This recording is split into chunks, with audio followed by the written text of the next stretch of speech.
Salut à tous et bienvenue pour un nouveau Zeritop, pas piqué des bisons volants, puisqu'on va parler de Avatar, le dernier maître de l'air, encore.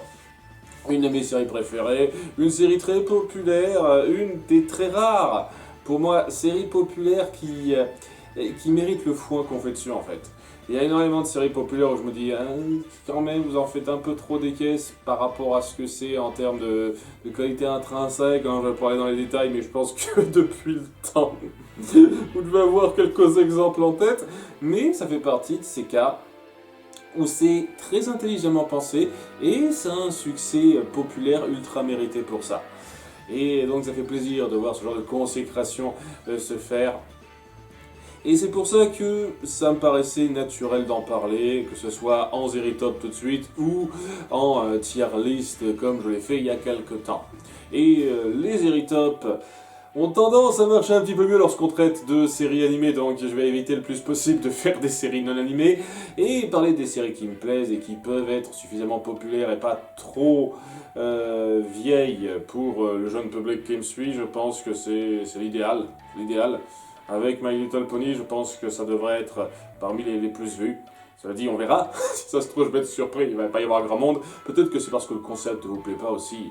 Faut dire ce qui est, hein. J'ai conscience que c'est pas non plus... Mais bon, ouais, je vais pas non plus m'étendre 50 ans là-dessus. On est là pour parler d'Avatar, parlons d'Avatar.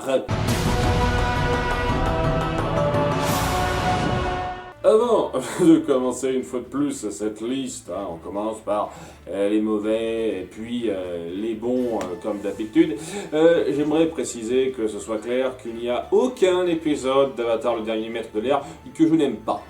Tous les épisodes sont suffisamment bien faits à un certain degré pour valoir la peine d'être vus et s'il y en a peut-être quelques-uns qui sont un peu sautables, et c'est très certainement ceux-là sur lesquels on va se pencher dans les épisodes à venir, il y a un vrai effort fait dans l'écriture, dans l'animation, dans l'ambiance, dans l'action, dans le développement des personnages au fil des saisons qui rend ça vraiment prenant. Hein. Mais bon, énormément de gens ont fait énormément les éloges de cette série et je pourrais vous renvoyer à énormément de vidéastes qui en ont parlé en long et en large pour dire à quel point c'était très bien foutu sous presque toutes les coutures.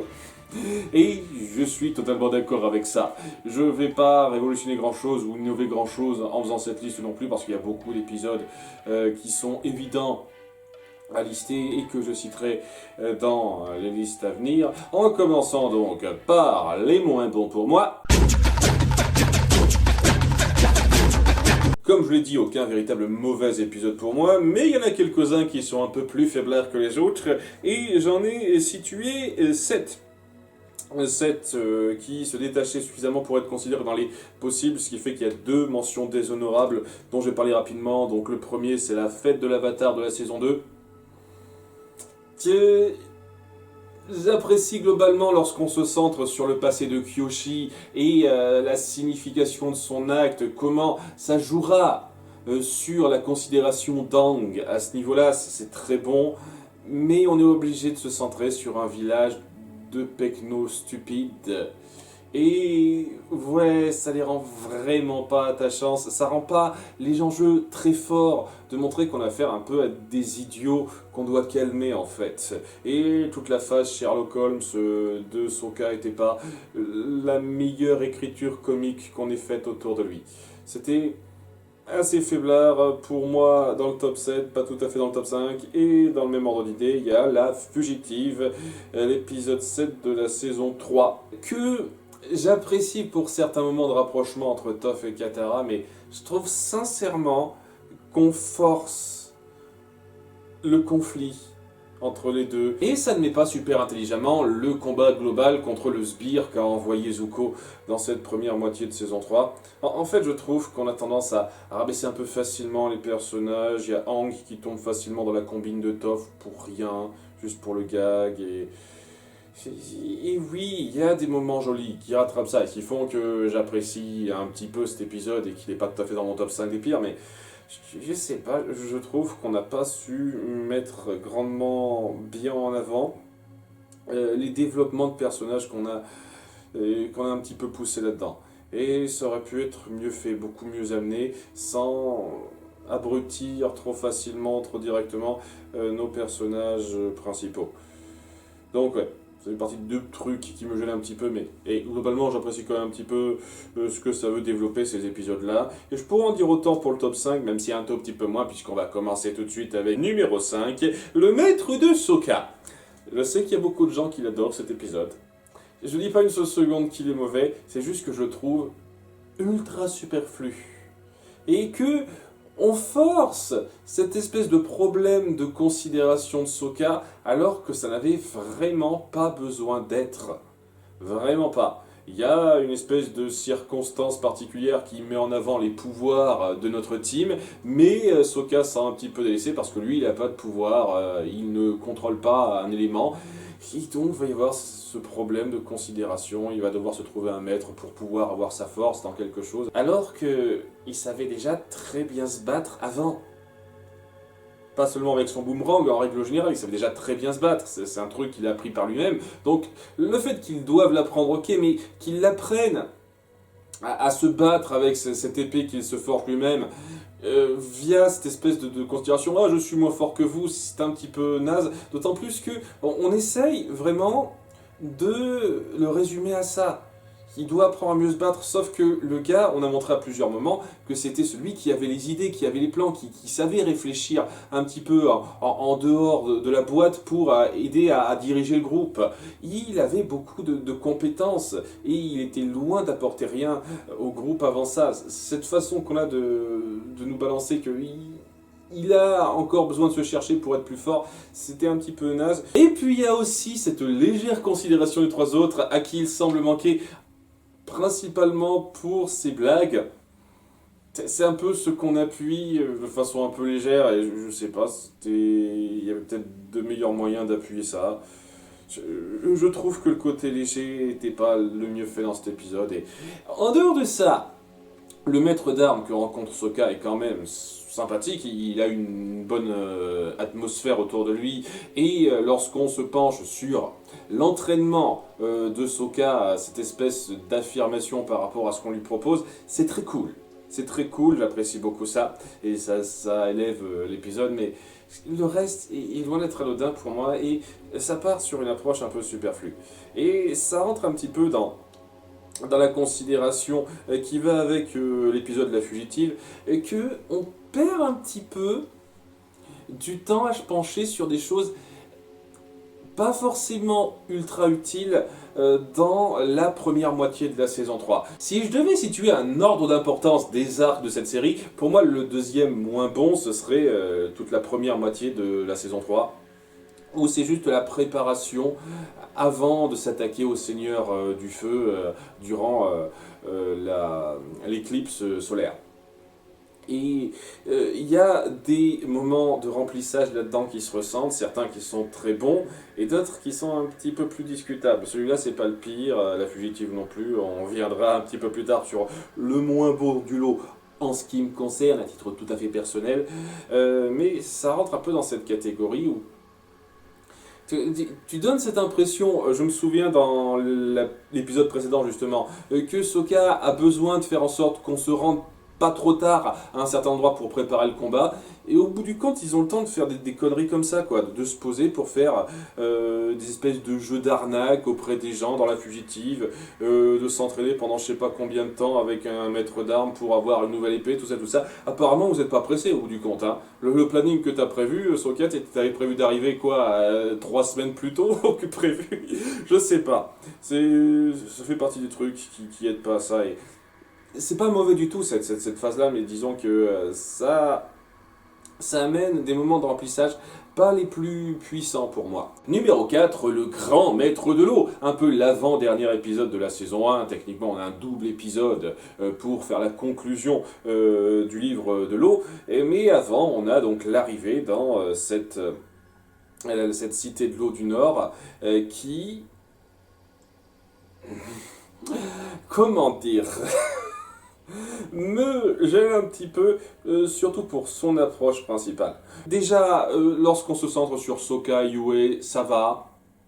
Je trouve pas que leur couple soit extraordinaire, je trouve que ça va un peu trop vite. Et il me semble que c'est dans cet épisode, vers la fin, qu'on commence à lancer cette idée un peu idiote de Yue qui est promise à un autre, et donc ça crée du délire en plus compliqué qui n'avait vraiment pas besoin d'être, vraiment. Mais surtout, ce qui me gêne le plus avec cet épisode, c'est l'instructeur Dang qui n'accepte pas les filles lors de ses cours de combat par maîtrise d'eau, et Katara qui doit lui faire ravaler ses paroles parce que c'est sexiste, et c'est tout en fait. Ça n'a pas de subtilité.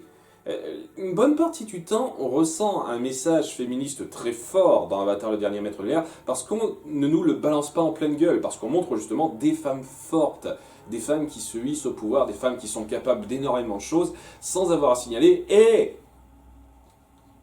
vous êtes des femmes, vous ne devriez pas pouvoir faire ça !» Et cette saison 1 a un tout petit peu trop de moments comme ça. Il y avait un petit truc qui me gênait un peu durant l'épisode où on découvre les guerrières Kyoshi, mais j'avoue que la seconde moitié de cet épisode-là me plaisait beaucoup mieux, a arrangé pas mal les choses. Mais là, on appuie beaucoup trop le fait que c'est un gros sexiste. Et je pense que le pire là-dedans, dans cet épisode, c'est surtout que c'est même pas qu'il apprend son erreur de façon légitime à la fin, c'est juste que on finit par dire qu'il avait une relation avec la grand-mère de Sokka et Katara, et donc grâce à ça, il finit par s'assagir.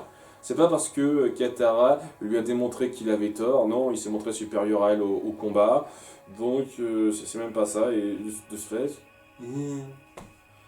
On nous balance un message féministe, coup de poing, et sincèrement, vous ne le faites pas super bien non plus. Après, une fois de plus, aucun épisode que je déteste, j'apprécie beaucoup la découverte de cet endroit, la relation entre Sokka et Yue, au début elle passe bien, et voyez toute cette maîtrise d'air qui se fait, le combat en lui-même qui déchire pas mal, le fait qu'on essaye d'appuyer quand même que Katara essaye de se retenir parce qu'elle pense à Aang.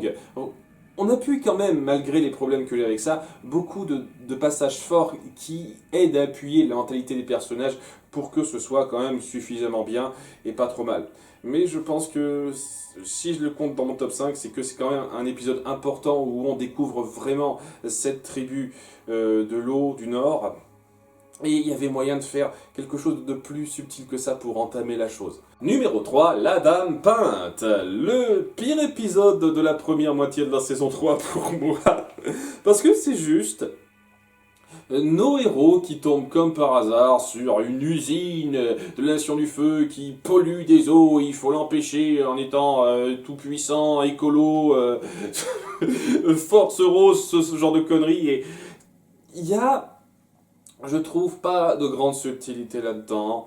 Il y a Katara qui montre qu'elle se soucie des gens, donc elle veut faire quelque chose. Sokka qui finit par comprendre dans cet épisode, donc ils n'ont pas à suivre à la lettre le planning qu'il a arrangé pour être à temps à l'endroit de regroupement des gens, parce que apparemment ils avaient une grosse marge au bout du compte.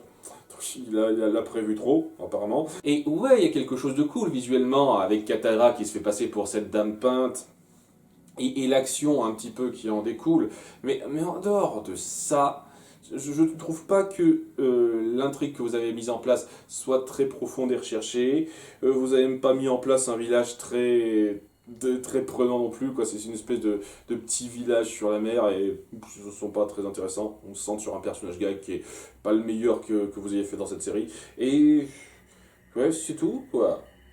On doit empêcher une méchante usine de polluer. C'est bien, vous auriez pu mieux le faire. Il y avait plus fin que ça à écrire pour moi. Numéro 2, la diseuse de Bonaventure. Ça a été longtemps l'épisode que je détestais le plus de cette série. Mais après me l'être revu pour la 3e fois, je me suis finalement dit que il n'était pas aussi affreux que les premières impressions que ça m'avait donné, même si c'est pas fameux non plus, quoi. Donc cet épisode, je l'aime pas trop et je pense qu'il entre dans le moins bon arc de cette série pour moi, c'est-à-dire toute la phase voyage de la saison 1. On voyage à différents endroits du monde sans but ultra précis et on fait des rencontres. C'est ce que j'appellerais l'arc voyage filler presque, entre guillemets, de la saison 1. Celui-là, il est un peu inégal. Il y a des aventures qui sont cool, d'autres qui le sont moins, et des fois on tombe sur des trucs qui sont passables, comme ça. Et voilà, c'est passable.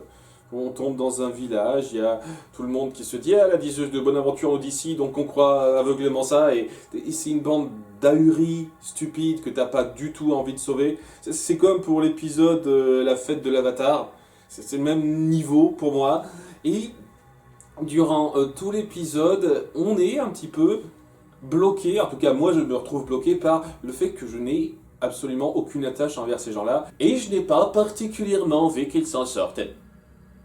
De fait, lorsqu'on crée une espèce de menace qu'on doit empêcher en devant jongler avec la crédulité stupide de ces gens, eh ben je ne suis pas autant pris dedans que je le pourrais.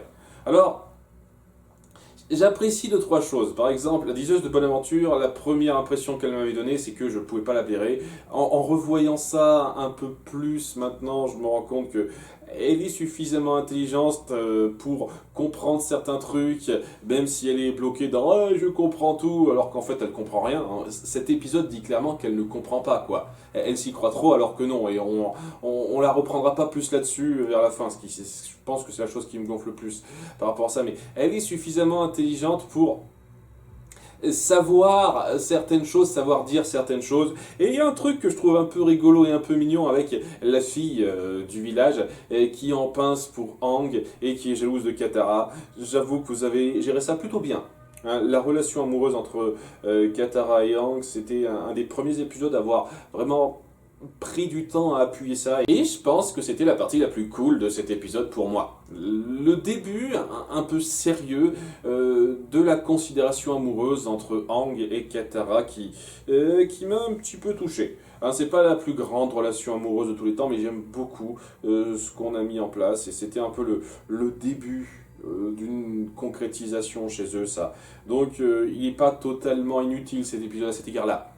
C'est le truc que j'aurais à dire de bien vraiment sur la diseuse de Bonaventure. Mais ça n'ôte rien au fait que c'est pas l'épisode que j'aime le plus me revoir. Hein. Et en numéro 1, le Grand Canyon. Quelle surprise!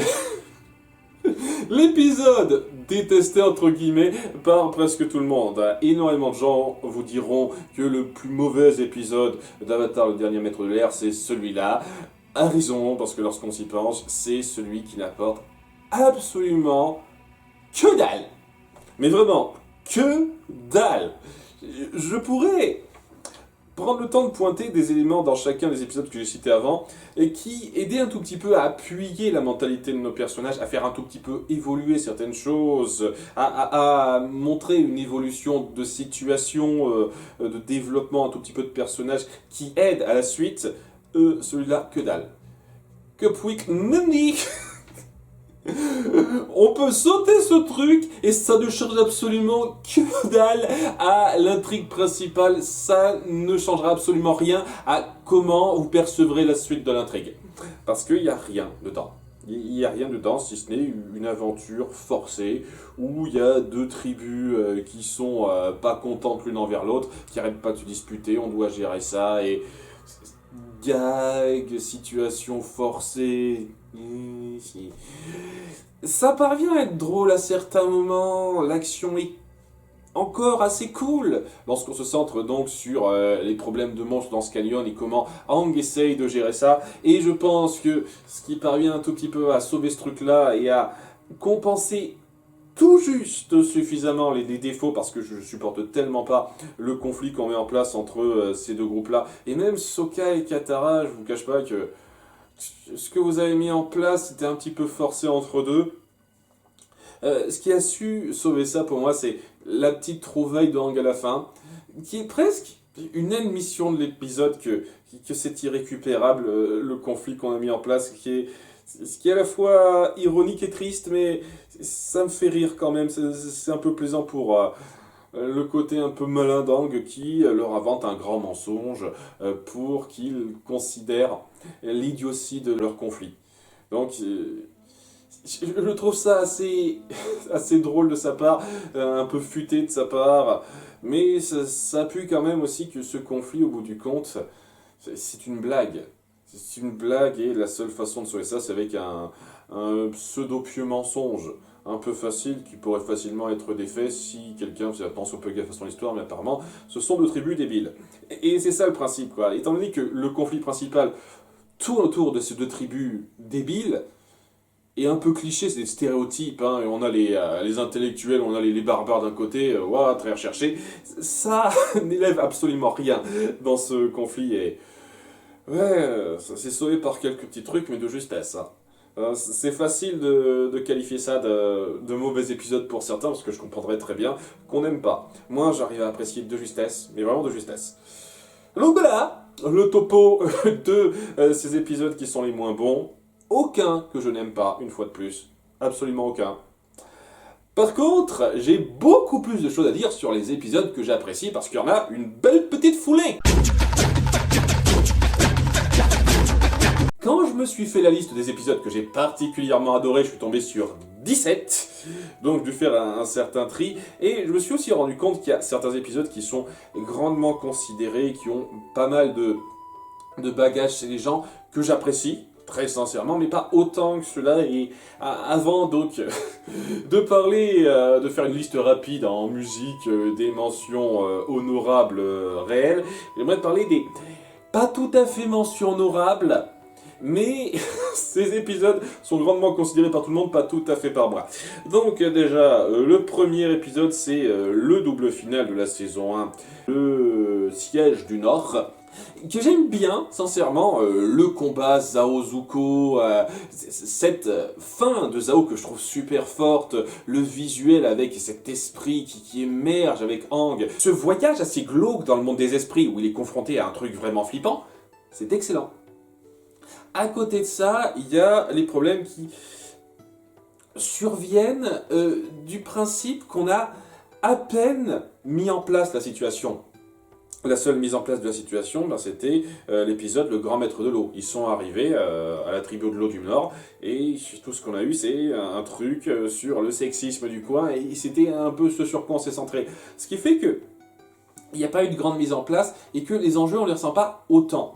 Si on compare ça, par exemple, au final de la saison 2, qui est clairement dans mon top 10. Que ce soit bien clair.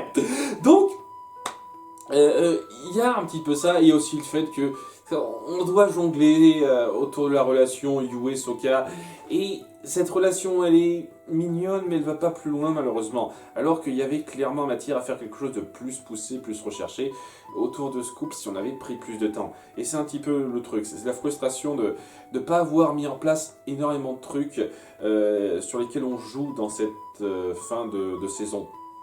Alors qu'on aurait pu passer plus de temps dans cet endroit-là, et c'est un truc qu'on a un peu appris dans la saison 2, puisqu'on a passé beaucoup plus de temps sur Ba Sing Se avant le final. Donc voilà, j'aime bien cet épisode, bon final, pas aussi fort que celui de la saison 2 ou celui de la saison 3. À la découverte de Ba Sing Se, beaucoup de gens ont tendance à citer cet épisode parmi les meilleurs de la série. Pas tout à fait pour moi, parce que c'est un épisode à sketch. Et sketch au sens très large, c'est pas forcément comique un sketch. Où on a des petits morceaux de vie sur chaque membre de notre groupe qu'on connaît bien à la ville de Ba Sing Se. Alors, beaucoup de gens citeront cet épisode en citant les moments super émotifs, qui pour moi sont vraiment qu'au nombre de 1. Parce que voilà, le segment autour de Hiro, nickel, parfait, génial. Super fort, super émouvant, totalement avec vous là-dessus, je n'ai absolument rien à dire là-dessus. Mais c'est comme pour là-haut par exemple, je vais pas dire qu'un film est extraordinaire simplement parce qu'il y a un morceau qui est extraordinaire dedans, c'est un tout. Et pour moi, il y a une certaine inégalité dans les segments. En dehors du segment sur Hiro, ça varie de bien à correct sans plus, hein. Le segment sur Aang, j'ai trouvé un petit peu grossier par moment. Le segment sur Toph et Katara, ça va sans plus. Le segment sur Sokka, c'est drôle, mais voilà, sans plus, quoi. C'est pas non plus ultra recherché. Le segment sur Zuko, c'est peut-être un peu mignon comme ça, mais on garde quand même en tête qu'il est censé être avec Mai. Et donc je trouve que lui créer une espèce de relation amoureuse comme ça, alors qu'au bout du compte il sera clairement pas avec cette fille, je trouve que ça amène à rien. Et ouais, le segment sur Momo était mignon. J'avoue que celui sur Momo était mignon. Mais il y a une inégalité assez forte entre les segments pour moi, et ouais, c'est pas parce que le segment sur Hiro est super beau que tout d'un coup je vais dire que cet épisode est génial. pour moi, il est dans la moitié supérieure, mais de pas beaucoup. Donc, pas dans mon top 10. Désolé.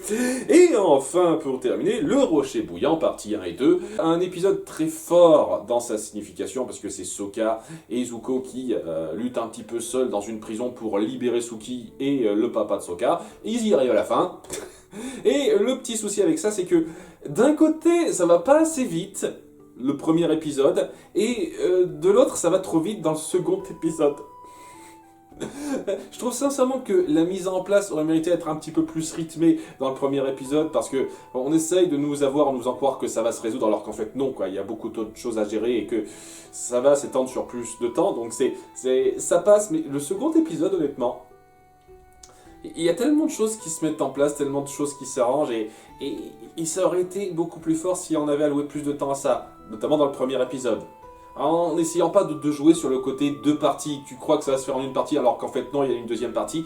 Ça aurait été plus fort si on avait passé plus de temps sur la relation entre Mai et Zuko justement. Sur le retournement de Mai et Ty Lee contre Azula, parce que c'est super fort ce moment, et ultra impactant pour le futur du personnage, mais ça aurait été encore plus fort si on avait passé plus de temps, si on avait pris la peine de peser ce que ça signifie. Et ça manque un petit peu pour moi. Donc beaucoup de gens citeront ce double épisode parmi les meilleurs, moi pas tout à fait. Ce sont 3 épisodes que j'aime beaucoup.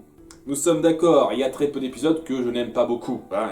Il y a beaucoup d'épisodes que j'aime beaucoup, mais est-ce que c'est parmi le meilleur du meilleur, la crème de la crème?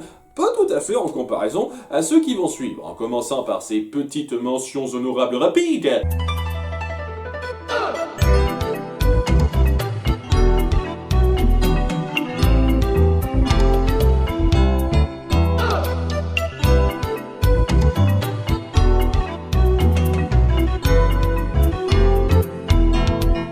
Et sans tarder, numéro 10, les comédiens de l'île de Braise. J'ai un peu hésité, je vous cache pas, parce que, en termes de récit pur, c'est presque insignifiant. Presque. On appuie un tout petit peu la relation entre les personnages, comment ils se sentent, donc c'est pas non plus rien du tout, mais disons que c'est presque une parenthèse.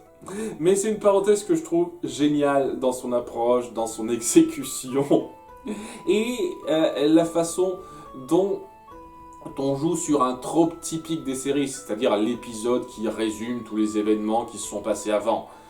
Énormément d'épisodes font ça et c'est souvent un peu bof, très souvent du clip show sans grand intérêt, même la légende de Korra finit par faire ça, sans le vouloir, on les a un peu forcés à faire ça, donc c'était pas extra, malheureusement, mais ils ont fait quelque chose de totalement différent en rejouant les événements avec une troupe de théâtre, donc de façon exagérée, en singeant nos personnages, en les parodiant, en appuyant certains moments très drôles de la série, certains retours critiques, et à de nombreux moments je trouve ça excellent, en termes d'humour, en termes de réflexion, et comme façon de divertir, en sachant se moquer un petit peu de ce qu'on a instauré nous-mêmes.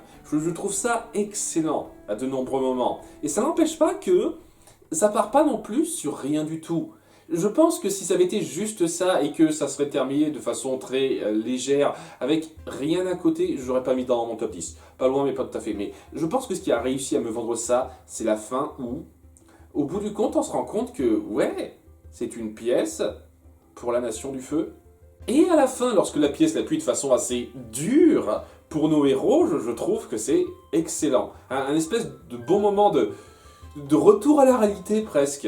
On a passé du temps à se moquer de nous de façon légère, maintenant on met en place le conflit, comment on est perçu, et le possible futur.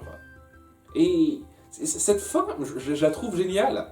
Je la trouve tellement géniale, ça hausse encore plus le niveau de cet épisode qui est hilarant dans son approche, mais le fait d'oser dire, vous vous souvenez quand même qu'il y a une histoire et qu'il y a un futur à ce qui va se passer, voilà une possibilité, voilà comment c'est perçu à l'endroit où ils sont, c'est excellent, excellent. Cette fin est était parfaite pour moi. Numéro 9, le temple de l'ère australe. Beaucoup citeront un épisode que je mettrai plus loin dans ma liste pour dire à quel moment la série a commencé à être géniale et nous laisser rêver vraiment sur les possibilités que ça offrait. Pour ma part, ça a commencé avec cet épisode, l'épisode 3 de la saison 1. C'est clairement pas pour cracher sur les 2 premiers épisodes qui sont très bien faits, hein, qui sont une accroche réussie de la situation, mais pour moi cet épisode 3 c'était vraiment ce qui cimentait le sérieux de votre univers totalement. On nous faisait un lore, on nous présentait la situation avec les personnages qui jonglaient entre eux pour avoir l'avatar, avec Aang qui était un peu pris là-dedans de façon légère, et tu comprenais les enjeux, t'étais pris suffisamment de temps, mais avec cet épisode 3, j'étais pas juste pris suffisamment de temps, j'étais agrippé dans l'histoire parce que c'est, dès l'épisode 3, une série qui a su poser le drame et le sérieux de ce que ça met en place.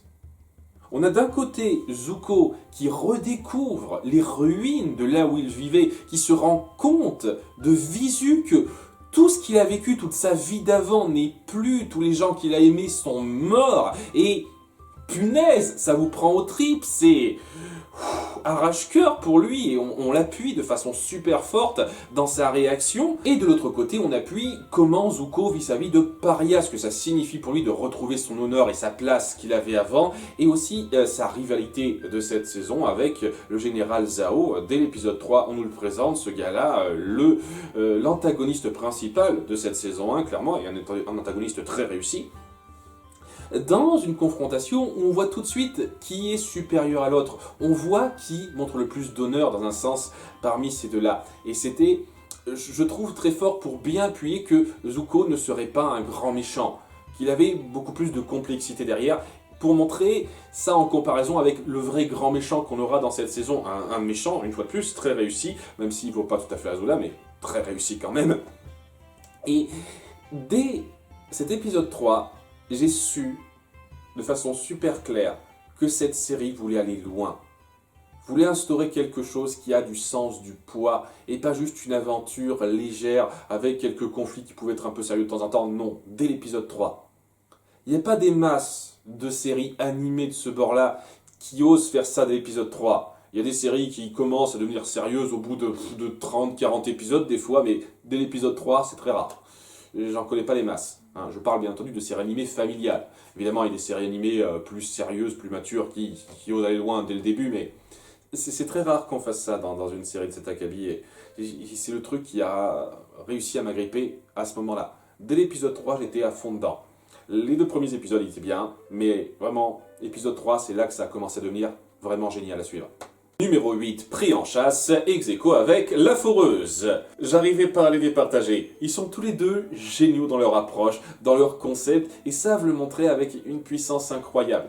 Je dirais que si je devais vraiment choisir entre les deux, je préfère légèrement pris en chasse à La Foreuse, mais ça se joue à 3 fois rien. Parce que le concept, il est simple, ce sont nos héros qui sont pris en chasse, qui sont forcés de lutter contre un élément difficile et inéluctable qui les pourchasse sans arrêt, et qui doivent un petit peu arriver à s'en sortir en se bataillant du mieux qu'ils peuvent. Et c'est super puissant dans la mise en place, la mise en scène, cette espèce d'effet ras-le-bol de tension qui grimpe chez nos personnages. Alors que c'est délicat à arrêter, il y a une sorte de mastodonte à arrêter, non-stop, en continu, une action qui ne s'arrête pas. Et nos héros qui doivent vraiment subir cette pression continue sur tout l'épisode pour arriver à se défaire de ça.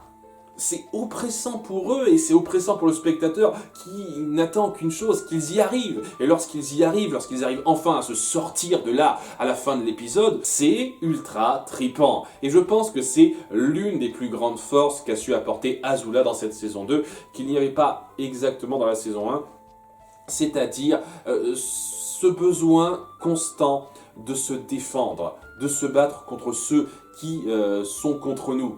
Alors que contre Zhao, c'était vraiment très ponctuel. Là, c'était presque tout le temps pendant une bonne dizaine d'épisodes, et en particulier durant ces 2 épisodes-là où on était totalement sous pression avec eux, et où c'était particulièrement salvateur de les voir s'en sortir à la fin.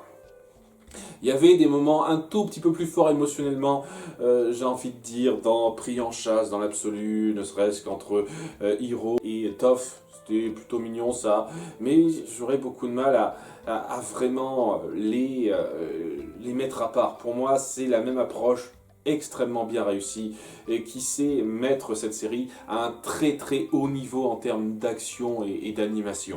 Numéro 7, Zuko seul, un des épisodes chouchou de la plupart des gens, moi aussi. Je ne mets pas tout à fait dans mon top 5 alors que beaucoup le feraient parce que ouais, je trouve que c'est peut-être sa position qui me pose légèrement problème.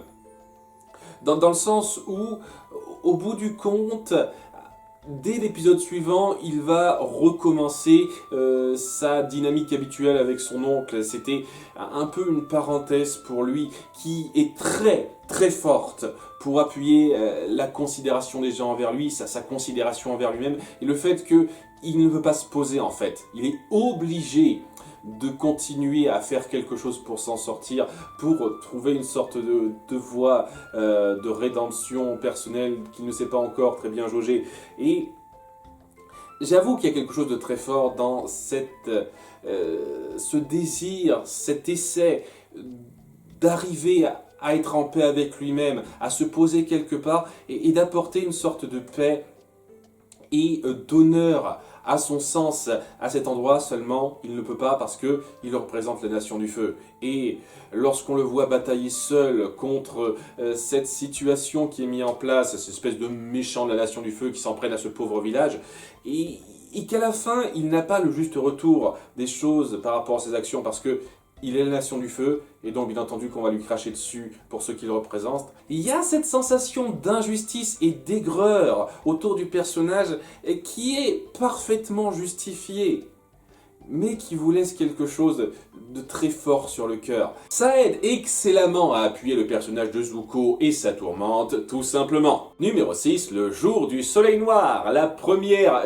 grande apogée de cette saison 3, qu'on n'avait pas vu venir comme ça. En toute sincérité, lorsque tu vois la saison 3 et que tu te dis « Attendez, le combat final que vous mettez en place, il est à la moitié de la saison », il y a un truc qui va pas, et oui, tu vois le truc qui va pas dans le fait que la Nation du Feu a vu venir la chose, et que c'est de la grande manipulation, c'est de la grande action non-stop, où on met en avant énormément de personnages mis en place avant. Dans ce conflit qui promet d'être final contre la Nation du Feu, lors du jour de l'éclipse, où ils seront le plus faibles, et tout va mal. Au début, tout se passe bien, c'est des grands conflits dantesques, de grande échelle, super fort, l'action déchire sa mère une fois de plus puisqu'il y a énormément de maîtrise, de machinerie qui sont mises en place, excellentissime, vraiment rien à dire à ce niveau-là. Et lorsqu'on en vient au conflit, au moment où nos héros sont censés avoir leur gloire, eh ben non, on les a vus venir, on les a attendus, et c'était juste une façon de leur dire « Dans votre gueule !» Parce que, oui, on n'a pas affaire à des idiots. Hein. Ils ont compris que ce jour de l'éclipse les mettrait en mauvaise posture et qu'il fallait faire gaffe à ne pas en profiter. Et la défaite qu'on met en place a un poids tout particulier parce que c'était vraiment la grande occasion. Cette grande occasion qui est tuée dans l'œuf et c'est particulièrement impactant. D'autant plus qu'il n'y a pas que ça, il y a aussi l'espoir qui commence à renaître avec Hiro qui finit par profiter de la situation pour s'enfuir en s'étant entraîné derrière ses cages, et aussi Zuko qui finit par comprendre qu'il ne peut pas être derrière ça et qu'il est prêt à rejoindre l'Avatar pour faire en sorte qu'il puisse se battre contre le Seigneur du Feu. Donc cette espèce d'au revoir assez amer qu'il dit à son père à ce moment-là est assez forte, alors qu'on le voit suivre Aang et compagnie après leur perte en laissant promettre quelque chose de fort. Et ce quelque chose de fort on l'a eu puisque numéro 5, le temple de l'ère de l'Ouest. Le dernier moment ultra pivot dans le développement de Zuko où il vient enfin se mettre devant l'Avatar pour lui proposer ses services. Et où on va pas l'accueillir comme ça, ce qui est totalement réaliste. Si tu veux pas te pointer comme une fleur, surtout après ce que tu as fait à la fin de la saison 2, et demander d'œuvrer avec tout le monde, ça se fait pas comme ça. Et donc, il y a ce besoin de repentir de sa part, alors qu'il est très mauvais à ça. Et on a une peine énorme pour lui parce que On comprend ce parcours il est passé, on comprend qu'il essaye de bien faire, alors qu'on ne va pas l'accueillir comme ça, qui est assez touchante, assez poignante de sa part, alors qu'on montre diverses réactions, certains qui sont plus chauds que d'autres à l'idée, mais globalement on est un peu tiède quoi. Tout en rebondissant de façon intelligente sur la mise en place du mercenaire qu'il a payé il y a plusieurs épisodes de ça, parce qu'à l'époque il était pas vraiment pour que l'Avatar arrive. Maintenant il est plutôt pour. Il est plutôt pour. Ce qui est assez fort parce qu'il se rachète en corrigeant une de ses nombreuses erreurs à ce moment-là, en essayant de lutter avec tout le monde contre ça et en prouvant sa bonne foi avec ça dans un combat super classe une fois de plus. Sparkle Boom Boom Man, je sais toujours pas comment il s'appelle, j'oublie toujours son nom à ce type, qui se bat contre nos héros. J'avoue qu'il est assez classe dans son pouvoir et je comprends pourquoi on a repris ce type de pouvoir avec une des sbires, enfin pas vraiment une sbire, d'un méchant de la légende de Korra, parce que c'est un pouvoir qui pète la classe. Ce combat était très fort et a aidé vraiment à cimenter la mentalité du personnage qui essaye de bien faire. Et je trouve que pour moi le plus fort c'est lorsque on finit par l'accepter, mais pas totalement. Parce que c'est pas aussi simple. Parce que ça se fera pas comme ça. Parce que Katara dit ok, peut-être que tout le monde a gobé ça, mais moi je t'ai à l'œil. Avec ce que t'as fait, non, je vais pas te pardonner comme ça. Ça vous fait froid dans le dos et c'est comme ça que ça se termine l'épisode. C'est assez fort. D'autant plus que on appuie vraiment ce côté où il semble avoir enfin compris où le menait sa voix, où le menait son honneur au bout du compte. Lorsqu'il a ce dernier flashback de son oncle qui lui dit que l'honneur a différentes façons de se montrer. C'était très fort ça aussi. C'est vraiment un moment pivot pour Zuko et que j'ai trouvé magistralement interprété, magistralement rendu, et c'est un de mes épisodes préférés pour ça. Numéro 4, la marionnettiste. J'ai dit que la première moitié de la saison 3 était faible, et bah il y a une petite exception à ça, puisque cet épisode est génial. C'est presque l'épisode filler, je dis presque parce qu'on va jouer sur cette maîtrise du sang qu'on met en place dans cet épisode plus tard, et on jouera dessus dans la légende de Korra, donc... C'est même ce qui paraît être une aventure comme ça, un filler, aura un rôle important. C'est pour ça que je dis une fois de plus que l'épisode Le Grand Canyon est sans doute le pire à cet égard-là, parce qu'il ne met en place absolument que dalle. On ne reprendra absolument rien de cet épisode, alors que la quasi-totalité des épisodes, on reprendra au moins quelque chose qui aidera à la suite, qui jouera sur la suite. Et oui, on jouera clairement sur cette maîtrise de l'eau plus tard. Et oui, on appuie un personnage ultra tragique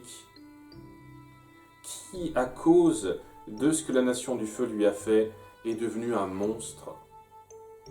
Un monstre pour lequel c'est difficile de ne pas avoir de pitié, de sympathie, parce que dans l'absolu, si cette femme avait pu vivre sa vie comme elle l'entendait, ça aurait été quelqu'un de très stable et sans doute de très gentil, mais à cause de ce qu'elle a subi, elle est devenue un monstre. Et la tragédie est tellement forte, tellement poignante lorsqu'on s'y penche, lorsqu'on voit cette vieille dame aigrie, monstrueuse, faire ce qu'elle fait sous l'excuse de « ce n'est que justice ». Ce n'est que justice de se venger de ces gens qui m'ont fait subir tout ça. Tu peux pas la considérer comme quelqu'un de complètement fautive, en fait.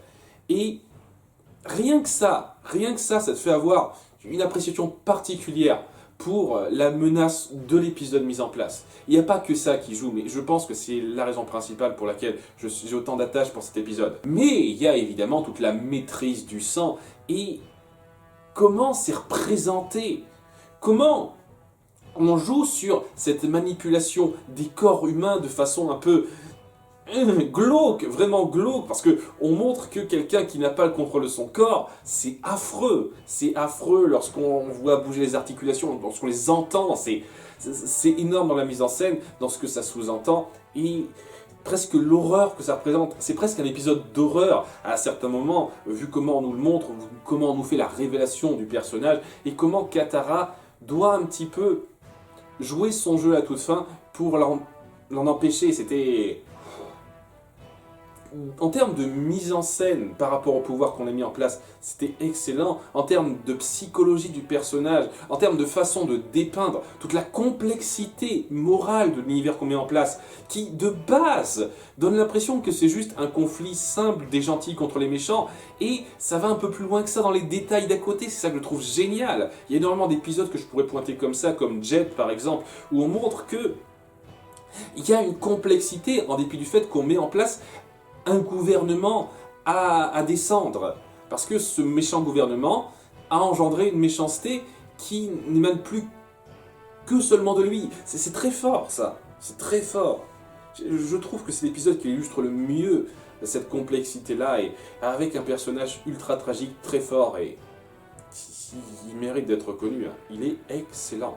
Numéro 3, la comète de Sozin, le final en 4 parties de la saison 3 de toute la série, qui est très bon en termes d'action, en termes d'implication, le fait qu'on joue très bien sur les retrouvailles entre Zuko et Hiro, c'est un moment super fort, là, les retrouvailles entre Zuko et Hiro, le fait de jouer sur la considération morale d'Aang, et comment il veut s'occuper de la situation parce qu'il a des valeurs en tant que bouddhiste, en fait, c'est quelqu'un qui pour le pacifisme, le fait qu'on joue là-dessus, qu'on trouve une façon peut-être un peu facile d'arriver à gérer la situation, mais qui aide bien à appuyer la mentalité du personnage et toute l'action qui en découle, les craintes, les pertes qui peuvent se ressentir, le fait qu'on joue sur la situation des personnages qui doivent se retrouver à différents endroits. Moi, je vous cache pas que au début, j'étais un petit peu déçu qu'on ne parte pas sur le fait que tout le monde se batte ensemble, que tout le monde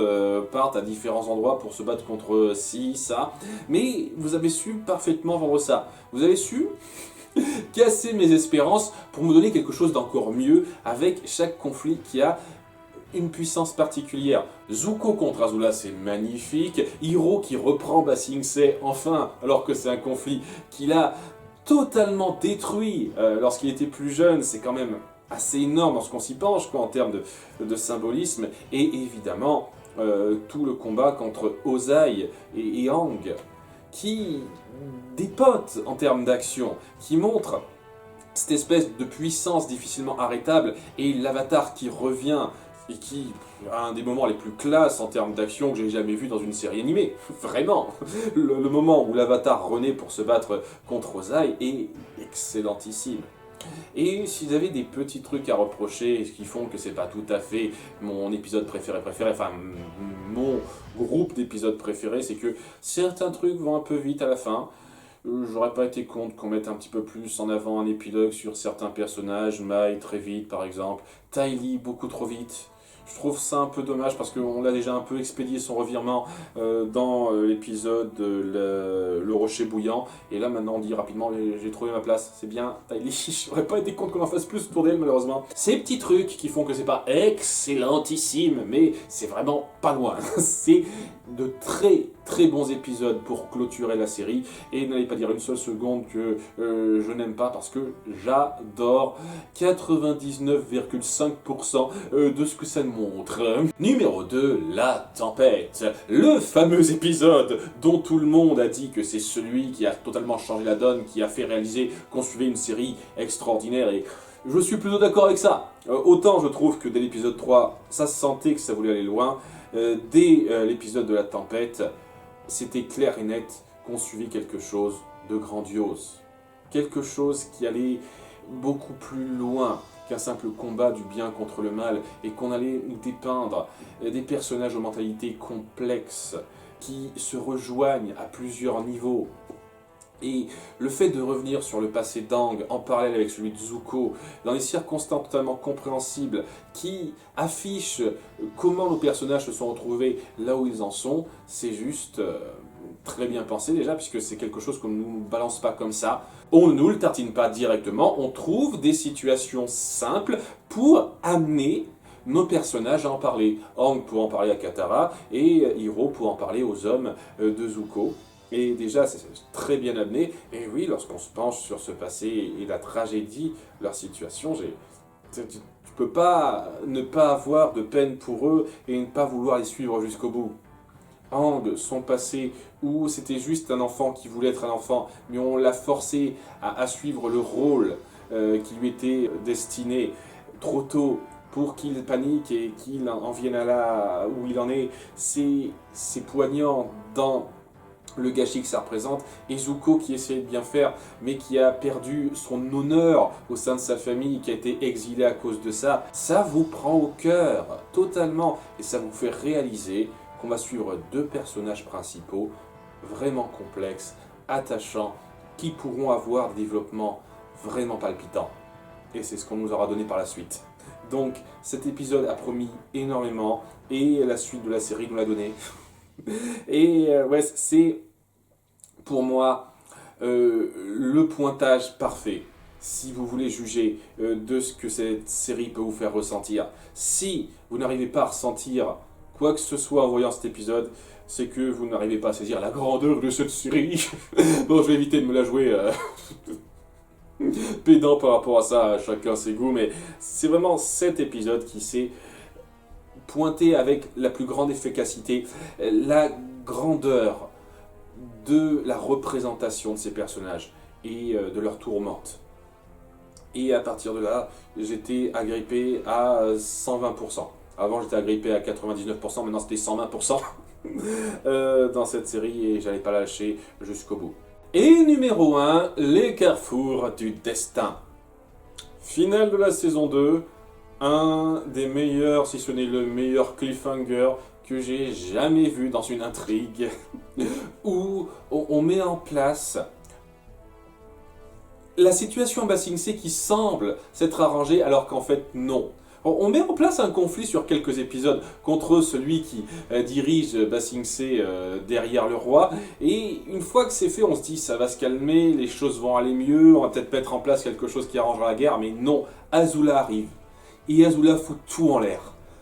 Tout, absolument tout. Que ce soit la situation à Ba Sing Se, que ce soit le début de rédemption de Zuko, elle fout tout en l'air. Ce qui en fait une des plus grandes méchantes au monde pour moi, mais aussi ça appuie une fois de plus la mentalité forte des personnages qui essayent de lutter et qui ne réussissent pas toujours. Tu ressens cette perte totale, cet échec cuisant qui se sont pris dans la gueule à la toute fin de l'épisode. Tu te dis, il faut que je vois la suite, putain. je ne peux pas m'arrêter là-dessus. Vous m'avez tenu en haleine totalement. Et vous m'avez fait sentir des trucs dingues. Je veux dire, le moment où Zuko décide de suivre Azula plutôt que Aang, dans un moment ultra tendu, parce qu'il n'arrive toujours pas à décider ce qui est bien pour lui. Il est encore en plein doute et il fait la mauvaise décision. C'est frustrant, mais du bon frustrant, parce que tu comprends la mentalité du gars quand il fait ce choix-là. Et si tu regrettes totalement qu'il fasse ce choix-là, en même temps, ça te fait te dire que lorsqu'il finira par partir vers le bon côté plus tard, ce sera d'autant plus mérité. Et ça fait cet effet-là plus tard, dans la saison 3. Et le moment où Aang manque de crever face à Azula qui nous fait son gros coup de pute dans son dos, là aussi tu te dis punaise. Ça met en place le fait que l'avatar risque de ne plus être présent, que Aang risque de crever, et tu as vraiment cette crainte. Lorsque tu vois Katara craindre pour la vie de Aang et partir dans une espèce de rage avec son eau pour pouvoir se barrer, tu ressens totalement la détresse du personnage et sa rage lorsqu'elle essaye de tout faire pour sauver ce qui peut encore être sauvé.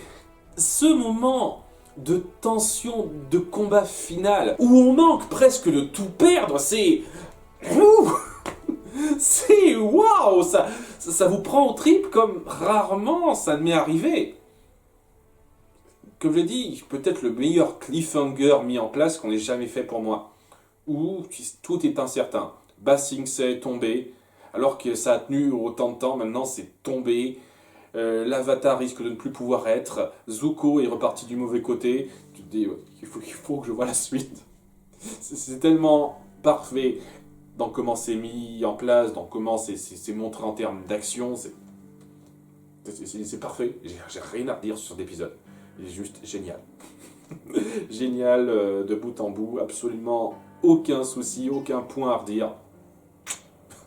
Et Ça représente pour moi la force de ce que peut atteindre une série comme Avatar, c'est-à-dire nous tenir en haleine à ce point, alors que c'était Nickelodeon. Faut bien se rendre compte, beaucoup de gens l'ont dit, hein, je suis pas la première personne à pointer ça, que Nickelodeon, c'était la chaîne de Bob l'éponge. Je te dis, les créateurs de Bob l'éponge ont lancé une série qui va jusque-là, qui nous tient en haleine sur une histoire aussi longue, avec des enjeux aussi forts. À l'époque, mais c'était incroyable, inenvisageable. Inenvisageable. Maintenant, on a des tonnes de séries qui se donnent les moyens de leurs enjeux et qui essayent d'aller loin dans ce qu'ils racontent. Et je pense qu'Avatar a été le précurseur de ça. Mais à l'époque, mais c'était inenvisageable pour une série de cet acabit-là. Même une série animée tout court, hein. Vous imaginez une seule série avant qui avait des enjeux, une histoire continue aussi fournie à ce niveau-là? Je n'en vois aucune, personnellement. Aucune. Ça a lancé tout un renouveau, cette série. Et ça a été un pionnier, un des plus grands pionniers qui n'arrive presque jamais. Cette série est énorme à ce niveau-là, dans les ambitions qu'elle a mis en place, et qui était, je suis sûr, vue comme totalement casse-gueule à l'époque. Mais on est allé jusqu'au bout, on a fait cette série, Nickelodeon a permis qu'on la produise, et punaise. Une des meilleures séries au monde pour énormément de gens, dont moi. Et je vous remercie d'avoir suivi, n'hésitez pas à partager vos top 10 ou même top 5 des pires si vous allez jusque là. Je vous remercie d'avoir suivi, à très bientôt pour de futures vidéos. Au revoir.